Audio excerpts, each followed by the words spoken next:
After underwhelming box office results, a universally panned series, a book revealing all the dirty secrets of Marvel Studios, a variety expose on all its troubles, a writer's strike, an actor's strike, there is much to discuss about the MCU in 2023. Which is why in this video, I'm exclusively talking about their latest film. My name is Ren, and this is my review of The Marvels. Welcome back, MCU fans. Thank you for joining me to discuss a Marvel movie that everyone has already made their minds up about one way or another before seeing it. So it's a classic MCU film, where after reclaiming her identity from the tyrannical Kree Empire, Carol Danvers sees her powers entangled with those of superfan Kamala Khan and her estranged niece, now S.A.B.E.R astronaut Captain Monica Rambeau. And with a powerful Kree threat looming large over a destabilized universe, the unlikely trio must team up and learn to work in unison to save the universe. Now, this is a film that has already made a ton of headlines even before reactions, reviews, before anyone had ever seen the film. There was already judgment online, either for the positive or the negative. And I just need to say, let's all watch the movie before giving our opinions. I have seen the film, I enjoy the original Captain Marvel, and The Marvels is the ever so slightly better movie. A movie that showcases many of the familiar MCU strengths and weaknesses. Its stellar ensemble cast, led by a trio with electrifying chemistry, all excel, with Iman Vellani as the clear MVP in the movie. And Kamala's presence grounds Carol into a team setting, emotionally illustrating how she perceives herself versus how she's perceived by others, creating this compelling confrontations between her internal trust issues and her external running away from Monica, who she now depends on as they become entangled with their powers all across the universe. This three-way dynamic entangles weight and meaning into the trio's arcs together. Carol needs to fix her mistakes instead of running away from them. Monica needs to let go of resentment and actually reach out to others. And Kamala herself is thrust into the front lines, forced to learn about the gray morality of superheroics while on the field. And Nia DaCosta uses this body swap sort of plot device as the three change places all around to really bring them together, even offering a training montage of the three getting acquainted to one another and one another's powers to work together. I wish there was more than one montage and it just didn't come as them working perfectly, but it's this trio's infectious charm that allows DaCosta to lean into the emotion within their wacky dynamic and reveal the individual heart of each character and collectively the heart of the story. And a lot has been said about director Nia DaCosta, but her fingerprints are all over this cosmic misadventure. Her commitment to a light superhero blockbuster that admittedly falls short of greatness still carries an undeniable amount of heart and finally anchors Captain Marvel into emotionally resonant territory, allowing for Brie Larson to give easily her best performance as this character, which in turn enhances the work of Teyonah Parris and Iman Vellani. All three of these ladies are spectacular, and they bring this unique energy to the film. Like I said, Iman Vellani is the standout. I love her family. I love their dynamic in this film.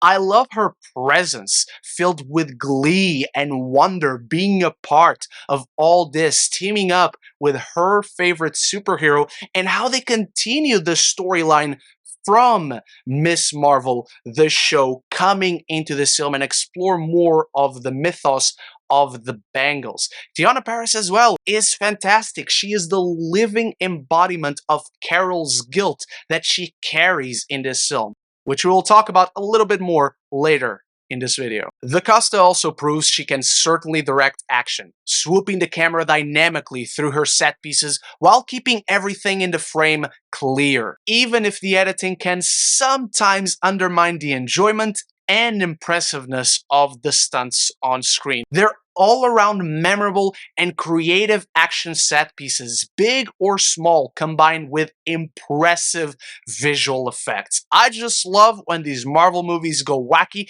and show us different worlds, different realms, and sides of space. I hate at this point being bound to Earth, so whenever I get to see comic booky locations on film, I love it, and these are some of the best looking in all of the MCU. On top of it all, the Costa not only juggles humor well, but she balances it out with both action and drama to great effect. Carol, Kamala and her family, Fury, Monica, they all bring this distinct sense of humor to counteract each other wonderfully. And the result of this strange collection of jokes, puns, gags, and overall hijinks is one of the most consistently funny movies in all of the MCU. Fury in particular is a special standout for his line delivery, where his best work all feels improvised in the absolute best way. And speaking of the MCU in general, this film has a massive mid-credit sequence. I know it's already out there. Try to stay away if you haven't been spoiled yet. It warrants seeing it on the big screen. It warrants that reaction from you with good reason. And it shows the planting of seeds for something to come, much like the ending of this film. The ending of the movie feels very much like it should be a mid-credits, but in a good way. It fits, and it continues to be very character-centric. There's a lot to discuss in their mid-credit sequence, and that's the only one there is. There's no post-credit scene, and I will certainly have a video to talk about everything that happens in the credits of this film. But unfortunately, this perfect balance of characters with humor, emotion, action is not reflected in the story, as the film's biggest struggle is into combining all its story threads to perfectly balance them. This film is a sequel to Captain Marvel, to a story thread in WandaVision, to Ms. Marvel, and it even has a story thread from Secret Invasion, even though it pretends the show itself never happened. And one can perfectly walk into the Marvels without having seen Ms. Marvel or WandaVision. The film does a great job at catching you up, and it feels like the natural next chapter in the story, in the arcs of these characters, bringing them into the big screen, combining them with a larger story, a larger character that has had a bigger impact in the MCU. However, while it feels like this is the natural progression for Monica or Kamala, this issue is most evident when it comes to Captain Marvel herself. For Carol Danvers, this film feels like the concluding chapter in a Captain Marvel trilogy, except we never got the second film building the bridge from Captain Marvel to the Marvels. For all the complaints about Brie Larson's Carol Danvers being emotionless and uninteresting, her arc is easily the most interesting element in the Marvels, exploring Carol's guilt and loneliness. Ideas that demand being the narrative focus, but are instead microwaved into the well-conveyed themes of the story that are reflected in Ms. Marvel and Photon, who actually does not get her official name, I am realizing now. Carol's arc is executed well enough, but for a film getting such praise about its short runtime, the glimpses we get at Captain Marvel's journey through the past 30 years demand this be a longer film that allows us to flesh out those moments that haunt Carol, allow us insight and intimacy with this character. This is such an interesting, compelling arc for Captain Marvel. It is an integral chapter in the Captain Marvel story buried within this movie. And a 1 hour long special presentation on Disney Plus within the past year, directed by Nia DaCosta herself, would have added the needed depth for the Marvels to explore Carol with more narrative intimacy.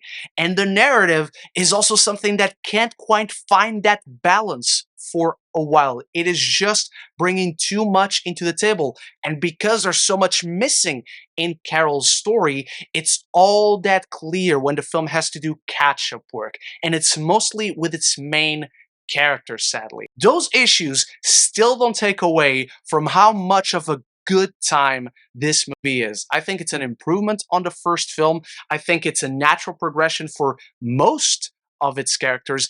It is too much of a good time for me to say it's anything close to bad. I love that we live in an era where comic book movies are never afraid anymore of being too comic booky. So as I dive into my final thoughts on the Marvels, it's time for you to start the conversation about it in the comments below, but only if you've seen it. I don't care if you like it or not, I just want to know your honest opinions. So go down there, start the discussion, and if you're enjoying this Marvel review, you want to check out more like it, I do a ton of Marvel content. I will do my post-credit scene explained in the next few days, and there's a lot to explain on that one. Or if you just want to talk more movies and TV, this is the place to be. Consider clicking that subscribe button, and you won't miss any future conversations on your favorite movies and TV. The Marvels is a cosmic delight.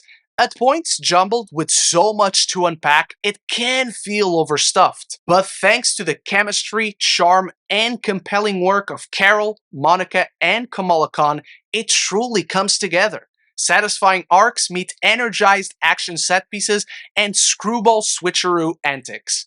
I'm giving the Marvels a B. Thank you so much for watching. Don't forget to leave your thoughts on the Marvels down in the comments section and leave your overall MCU ranking. Where does the Marvels fit? Big shout out to my channel members for always supporting the channel, and I'll be back very soon with more The Marvels videos. So until the next one, love each other and love the movies.